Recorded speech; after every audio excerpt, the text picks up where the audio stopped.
Hola a todos, yo soy Nelly Cuadros y esto es Rescatemos Valores a través de PBO Radio 91.9 de la FM, la radio con fe. En esta oportunidad tenemos un interesante invitado, él es el doctor Walter Navarro, tiene doctorado y maestría en políticas públicas en la Universidad San Martín de Porres y es un conocido opinólogo, académico que va forjando en esta coyuntura de la pandemia del COVID opinión importante.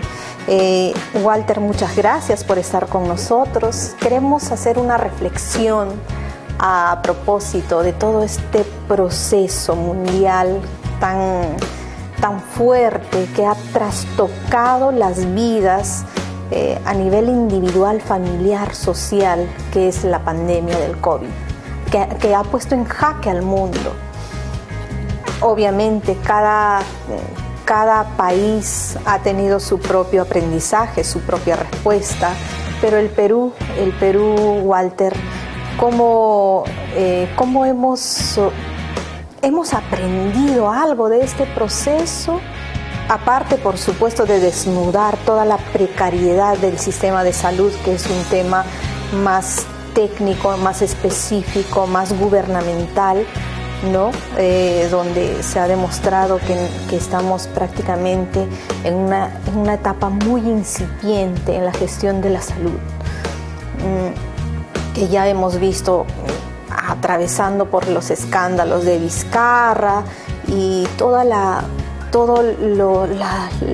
los indicadores además que ponen al Perú como uno de los países que ha tenido más muertes y el peor manejo de la pandemia. ¿Hemos aprendido algo los peruanos? ¿Hay una lección que podemos decir que sí, los peruanos hemos aprendido esto por esta crisis y ahora podemos gestionar mejor tales aspectos? Bueno, buenos días, Nelly, por la invitación. Agradezco a PBO por estos programas que tiene y Sembrando Valores creo que es algo muy importante en estas circunstancias y en estos momentos que vivimos.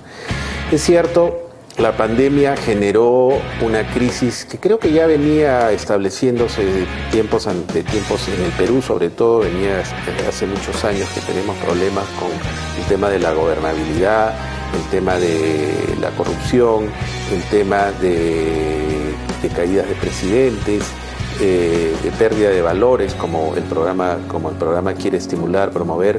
Yo creo que esto, la pandemia lo que hace es agudizar todas estas problemáticas y sobre todo desde un primer momento donde se ve la carencia de infraestructura en salud, la desnuda totalmente.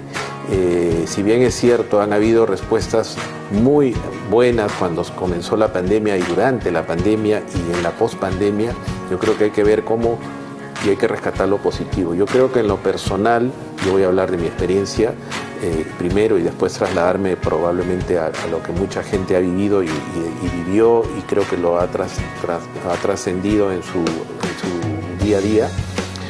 Yo creo que lo que hemos aprendido es que valorar lo más importante. Nos hemos dado cuenta de que de pronto estábamos detrás de muchas cosas que no nos eran útiles, que no nos eran necesarias cuando hemos estado ante un momento vulnerable. Porque una palabra, creo, central cuando hay una situación como esta se llama vulnerabilidad. Nos hemos dado cuenta que los seres humanos y todos en general somos vulnerables. Yo además he estado en contacto con pacientes médicos que han tenido COVID y me acuerdo que muchos me decían: Walter, lo que yo como médico, lo que yo sentía es la vulnerabilidad. Sentía que era vulnerable y que mañana, estando en la UCI, estando enfermo, estando mal, no sabía si iba a vivir o no iba a vivir, una vulnerabilidad total. Por eso creo que esa palabra es importante. Y partiendo de esa palabra, yo creo que hay que tomarla en el buen sentido porque eso nos permite manejar situaciones y mejorar situaciones, movernos hacia cosas buenas, ¿no? Por ejemplo, hacia lo esencial. Hacia lo esencial. Por ejemplo, palabras que han salido en esta pandemia, solidaridad. Yo creo que la gente se ha sentido, se ha acercado. Si bien es cierto, nos teníamos que alejar por aislar, porque teníamos que estar aislados. No nos olvidemos que la tecnología nos permitió estar en contacto mediante las redes sociales, mediante los webinars, los Zooms, y permitía la posibilidad de estar informándonos día a día, minuto a minuto de lo que estaba pasando y hacer cosas que podrían ayudarnos. En el caso de los médicos, yo soy médico, pero quiero felicitar a todo el gremio de la salud, que creo que fue ese ha sido el primer ejército, pero que además es el que más ha sufrido durante la pandemia. Han habido alrededor de 600 médicos que han fallecido en el Perú producto de la pandemia. Y ahí viene lo negativo, el mal manejo de este gobierno, de los dos gobiernos anteriores, que generaron una primera y una segunda ola con una inmensa cantidad de muertos, siendo incluso el Perú el país que ha tenido la mayor cantidad de muertos por 100.000 habitantes. También se ha desnudado la esencia de los actores políticos. Claro. ¿Cuál es es decir, han privilegiado, bueno, el caso más emblemático es el de Martín Vizcarra, que ha dicho: yo me salvo acá, el resto no me interesa. Pero más allá de eso, toda la comunidad política que ha conducido los destinos del país en estos tiempos difíciles, no hemos visto que, digamos, que hayan hecho esfuerzos decididos, conscientes, para mitigar para manejarlo bien.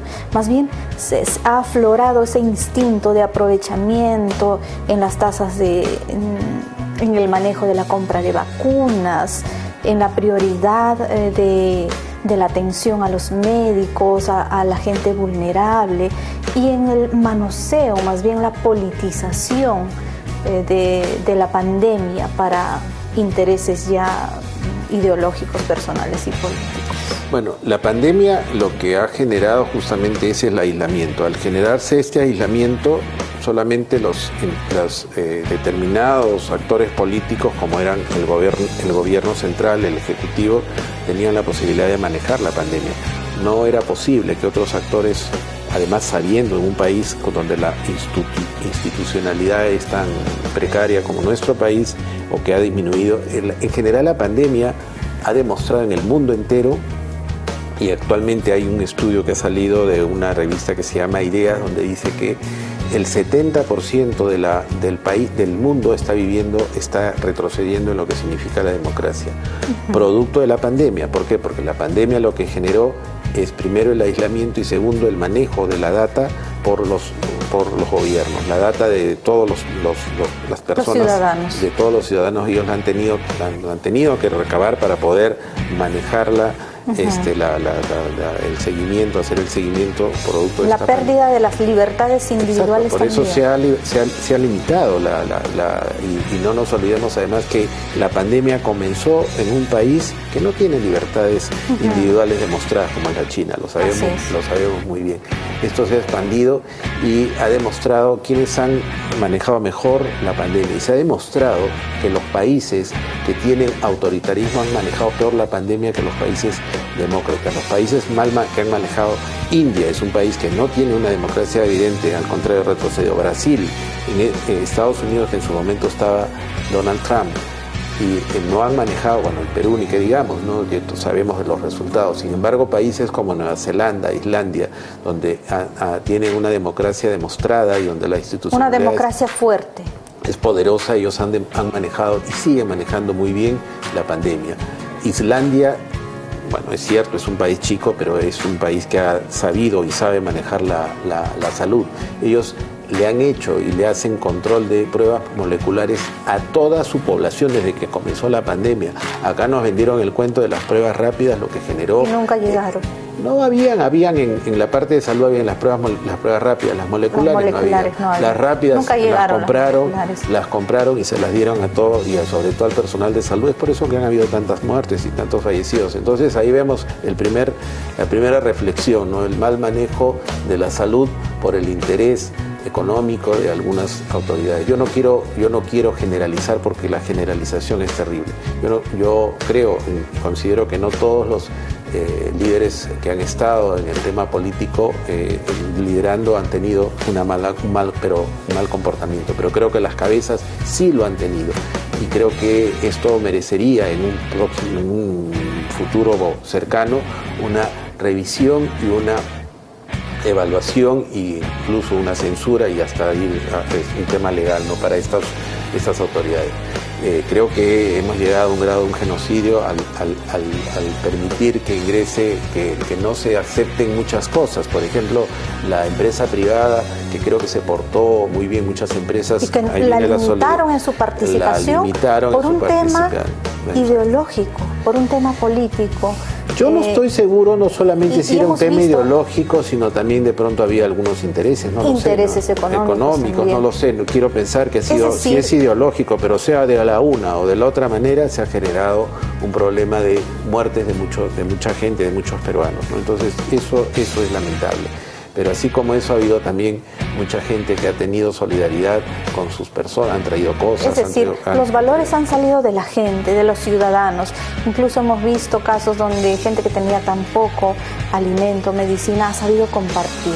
No solamente eso, nos acordamos del caso de un empresario que él mismo iba y vendía el oxígeno a precio normal, a precio adecuado, no subió nunca los precios, incluso terminó muriéndose este empresario. Por supuesto, el ángel del oxígeno, ¿cómo no recordarlo? Exactamente. Es decir, que en el Perú, en este proceso, ha traslucido que los ciudadanos sí tienen fuertes valores de solidaridad, de preocupación del hermanamiento, del espíritu de unidad, de ver a la familia y a la salud de los suyos como lo más importante, ¿no? Pero ha sido una contraposición los ejemplos, el accionar de la clase política, donde ha manipulado la información, donde no ha tomado, pudiendo hacerlo, acciones concretas a favor de la gente. Es decir, un poco también ha sido un síntoma, un diagnóstico de cómo estamos en la clase política, cuánto antivalor ha habido también. Bueno, yo creo que justamente una reflexión que pensamos todos es que este gobierno iba a tomar el toro por las astas en el sentido de justamente llamar la atención a lo que sucedió y generar una comisión de revisión, de evaluación del manejo de la pandemia. Sin embargo, no lo ha hecho porque si bien es cierto, este gobierno ha ganado con un porcentaje de 15 o 20%, ha sido justamente porque la mayoría de los pobladores no querían un político de los de siempre y votaron por bronca justamente por la gran cantidad de muertes que han habido por el COVID, el mal manejo, y que creo que sobre todo en la gente más pobre, porque la pandemia ha afectado a la gente más pobre. No nos olvidemos lo que también cobraban las clínicas, que a veces es una crítica, no todos los privados también hicieron, porque las clínicas cobraron hubo un aprovechamiento para poder salvar a la vida. Entonces hay gente que no tenía esos medios, cuántos han muerto, etcétera. Entonces yo creo que la gente estaba esperando que este gobierno generara una comisión de la verdad para evaluar qué pasó exactamente con la pandemia, dónde se fueron los recursos, por qué nos hizo tal o cual cosa, y además se generara una condena para los que estuvieran implicados en algunos actos dolosos, ¿no? Sin embargo, no ha pasado, por lo tanto la gente se siente que no ha sido escuchada, que su dolor que tiene y que ha tenido por estas pérdidas y por estas muertes no ha sido tocado, y que finalmente este gobierno es tan igual o peor que los otros, ¿no?, que nos siguen en la misma línea. Entonces yo creo que ese es un tema por el cual votaron, por el tema de salud, por el tema de las muertes, pero además que esto, como bien lo comentábamos, la pandemia es y generó un problema de salud que ahí nos dimos cuenta por la vulnerabilidad que tenemos, que la salud es lo más importante en la vida. Y segundo, generó un problema económico, porque se perdieron muchos y se han perdido muchos puestos de trabajo.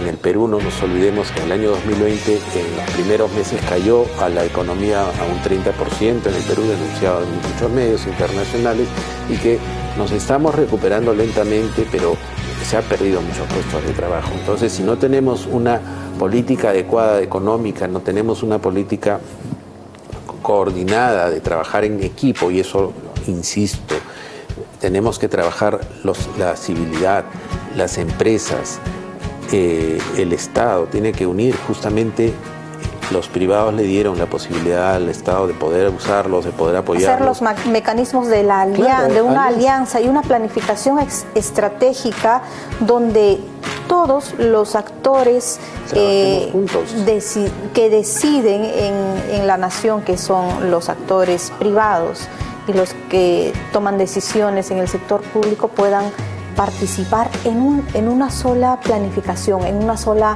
meta, que es sacar al país adelante. Eso no ha ocurrido. Así es. Otra de las experiencias gratas que tuvimos en la pandemia, porque particularmente yo nunca dejé de trabajar, estuve activo desde que comenzó hasta la actualidad, incluso estuve trabajando en una dirección del Ministerio de Salud.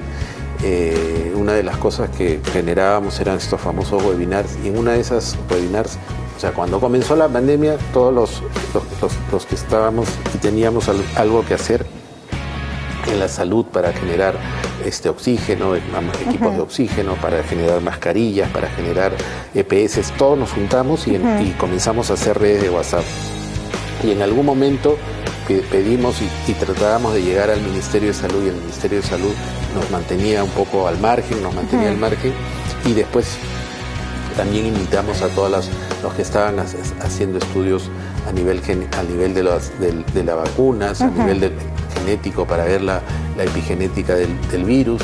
O sea, contactamos con todas las universidades y logramos generar un par de webinars donde entramos casi todos los que estábamos investigando y los que estábamos interesados en dar un aporte a la salud del país. Esa sinergia, eso demostraba que había interés de poder trabajar. Eso, si no se mantiene, se pierde. Todavía. Claro, pero si eso no sé, porque lo que vimos es que cada universidad está investigando cosas muy interesantes, pero eso hay que trabajarlo conjuntamente con el Estado, con el apoyo del Estado, con la empresa privada. Y hacer espíritu de unidad, ¿no es cierto? Y exacto, y luego trasladarlo a la población, para que la población sea finalmente la beneficiaria de todos estos avances. Nunca me voy a olvidar que hace 2 años, antes que comenzara la pandemia, organizamos un evento en el Perú, porque a mí me interesa mucho todo el tema de la medicina regenerativa. Y uno de los que más trabaja este tema en los Estados Unidos es un peruano que radica allá, que se llama Antonio Atala. Yo le hice una pregunta: ¿por qué razón Estados Unidos y los países del primer mundo están como están, y Latinoamérica, en lo que es tecnología, no avanza y no progresa? Y me dijo una cosa muy sencilla: tiene que funcionar el círculo virtuoso. El círculo virtuoso es que trabajen juntos el Estado, la empresa privada y la academia. Cuando hablo de la academia son los tres ejes, los tres motores. Si trabajamos juntos, vamos a generar desarrollo, y eso es lo que se está viendo ahora. La economía, actualmente se habla que la economía en el mundo, el 40% de la economía ahora tiene que ver con el desarrollo de las capacidades de los seres humanos. O sea, no es un tema de tierras, no es un tema de minas. Es posible que eso sirva, pero ahora cada vez más es el desarrollo de la inteligencia y de las capacidades humanas, el beneficio a donde están apuntando todos los países del mundo, ¿no? Las biotecnologías, los avances tecnológicos, y eso se ha demostrado en la pandemia. La pandemia nos hizo seres humanos distintos de alguna forma. Claro, pero nos hizo además a ser más rápidos en muchas cosas. Las vacunas que antes se lograban generar en 10 años, 15 años, en la pandemia se han generado en estas vacunas, las de Pfizer, las de Moderna, las de AstraZeneca, etcétera, y todas las que hay, se han logrado hacer en menos de 1 año. La necesidad de potenciar la ciencia y la tecnología a favor de la vida. Justamente porque ha habido una sinergia de expertos, sinergia de universidades, sinergia de países, y hacia eso tenemos que, como país, ir y pensar la sinergia de todas las instituciones, no solamente públicas, privadas, sino la sociedad civil. El gran valor que podemos rescatar, ya que este programa es Rescatemos Valores, de este proceso de pandemia, es la sinergia. Yo creo que si hacemos trabajos aislados, el esfuerzo que hagamos no va a trascender, no vamos a ver los frutos. Pero si estamos entendidos en un solo objetivo, que es sacar al país adelante, y en la pandemia, por supuesto, el objetivo fundamental, el único objetivo, era salvaguardar la vida y la salud de todos los peruanos. eso no necesariamente ha ocurrido, pero después de eso, ver otros aspectos, cómo ha estado la educación en la pandemia, cómo ha estado la economía en la pandemia, los trabajos que se han perdido, cómo está la parte del manejo de la gestión del Estado en su conjunto, prácticamente que son fundamentales para el desarrollo del país, también se ha dejado de lado. Y en este proceso donde ya estamos prácticamente saliendo adelante, entre comillas, ¿no?, de esta pandemia, vemos que todavía estamos atascados en una crisis generalizada en lo social, en lo político, en el manejo del sistema gubernamental. Entonces, esta pandemia a los peruanos en particular nos ha dejado algo positivo. ¿Vamos a aprender o es algo que solamente esta capacidad de aprender no está al alcance o en el entendimiento de los peruanos? Porque muchos países han aprendido que lo más importante en la vida de todo ser humano es la familia, los valores, cosas más esenciales del espíritu que lo material. Los peruanos, por supuesto que hemos atravesado esta crisis de las formas más críticas en comparación de otros países, pero ¿qué de bueno podemos rescatar de todo este proceso en el Perú? Como peruanos, ¿nos podemos proyectar? Yo creo que no nos olvidemos que nosotros somos un país informales. La informalidad es muy frecuente, somos un país donde la informalidad es altísima, uno de los más altos de Latinoamérica, y creo que esto va a incrementarla. Pero yo creo que la informalidad es quizás el lado también que ha permitido que la sociedad sobreviva. Nosotros venimos de crisis, no nos olvidemos la crisis del terrorismo, la crisis de cuando vino el cólera. O sea, han habido muchas crisis que hemos tenido, y esta ha sido quizás una de las peores que nos ha tocado vivir, pero creo que siempre salimos adelante. Y otra palabra que yo rescato de toda esta vorágine que significa la pandemia, porque todavía no ha terminado, no nos olvidemos que ha aparecido otro virus, otra mutación de un virus en Sudáfrica. Así es. Entonces, ahorita en estos días, hace 2 o 3 días. Entonces, no ha terminado esto, y yo creo que la otra palabra se llama resiliencia. La resiliencia de los seres humanos, de los peruanos, ha demostrado que sacamos lo mejor de lo peor que podamos sacar, de que lo podamos tener. Y creo que eso es lo que debemos siempre apostar y aportar, ¿no? Ser positivos, tener la posibilidad, la idea que siempre vamos a estar adelante hasta en el peor momento, y que creo que y yo he conseguido muchos amigos y muy buenos amigos en la pandemia. Lamento también que la educación haya sido mal manejada, porque lamentablemente no se podía hacer, no solamente en el Perú, en todo el mundo. La educación ha tenido que hacerse virtual, pero que acá también ha demostrado otro problema, que es el tema de la digitalización de nuestro país, ¿no? Entonces esto nos ha generado pues todos estos problemas, pero creo que saldremos adelante. Qué importante, Walter, gracias por estar con nosotros, y queremos recalcar en lo que has manifestado. La resiliencia del peruano, ese espíritu emprendedor que es parte de la cultura peruana, de salir de sobreponerse a los escombros que genera la política, la guerra, la pandemia, el terrorismo, la inseguridad. Se para encima de los escombros y siempre hace comunidad, espíritu de unidad, para generar optimismo y para generar esa visión de futuro a la que todos los peruanos queremos llegar. No te olvides que mañana domingo es el último día del Festival de Panes y Postres del Bicentenario.